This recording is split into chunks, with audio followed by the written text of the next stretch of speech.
You are back with 10 minutes with Josh. Thanks for tuning in. All right, so today I want to talk about something that is dear to my heart. Um, it's working with old guys and what you can learn from working with old guys. And you might write old guys off as old and frail and weak, living in a whole different time than you, and really having nothing in common with you. That might be what you think. And it can be your grandfather, your father, an uncle. In the case I'm going to talk about today, it's two older gentlemen that when I was 17 learning in the barber shop, one of the barbers was a 73-year-old Italian gentleman. Absolute gentleman.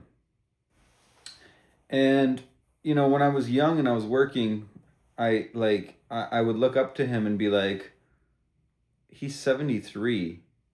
Why is he still cutting hair? Why is he still working?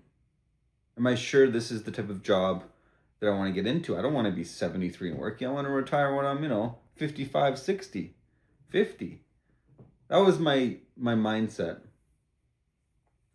And I said to him one day, I said, Peter, why do you still come in here to work? And he said to me, Josh, I've been coming down here for 40 years. I have 3 generations worth of clients. Grandfather, father, son. I come in here 3 days a week. I dress up, I put my nice dress shirt on, I get the paper, I hop on the GO train, come downtown, I put a little cash in my pocket, I talk to you young guys, that keeps me young, and I talk to my clients who I've been cutting for 40 years. It's not work, it's just what I like to do. And the older I get, the more I can resonate with that. Because, you talk to a guy or a man or woman who retire at like the age of 50, and it's pretty easy to rot away. It's pretty easy to stay home and watch baseball all day and daytime TV. But if you're still in the mix, if you're still getting after it, if you're still like talking to young people and getting out there, he's on the trains, he's this, he's that, he's wheeling and dealing with people, keeps you young. Now, from what I got from it, he doesn't need to come and pay for the day. His house he's an old Italian guy, he's been married for 50 years, his house is paid off. It's a way to socialize. Like I said, put some cash in your pocket and kind of keep young, keep the brain active. And like I said, with our young mind and me looking at that, it makes me think, I don't want to be like that. But as you get older, you realize he was onto something, he was right. And, a funny little anecdote from Peter was, now there's a famous Italian tenor, Enrico Caruso, probably the most famous in the world. He was from the early 1900s. He was born in the 1800s. Until I was 17, until Peter, I'd never heard of his name before. And, it was Saturday mornings in the barbershop, and we would be doing shaves at 8 a.m. There'd be like 4 or 5 guys getting shaves. And Peter said to me, he goes, you can get, so think about this. He was 73, and he didn't have, this was before Spotify. This was before, you had to like buy a CD and have a CD, right? But I could download songs and put them on an iPod or a playlist, right? Or I can put them onto a CD. So he says to me, you can get any music you want. And I'm like, anything you want, I can get. So he comes to the next day to the barbershop with a handwritten page of like 20 songs. Nothing drastic. So I take it home, Enrico Caruso and all these famous Italian opera singers, and I put them on an iPod, and I put them on a CD. And the next Saturday when we're working together, when we're all doing our shaves, I go to the iPod, I put in Enrico Caruso, and I don't even tell him, I just put it on. And he gave me this look of happiness. And after, he says to me, you know, in Italy, we would just listen to this and you would just, it's so beautiful, you would just cry.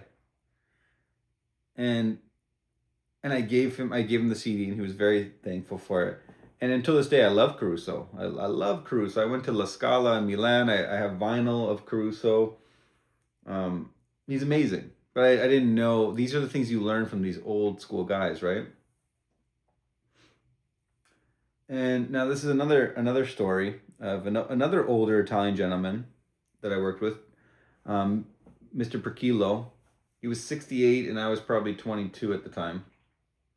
And he was always sharp dressed, old school, clean cut, clean shave.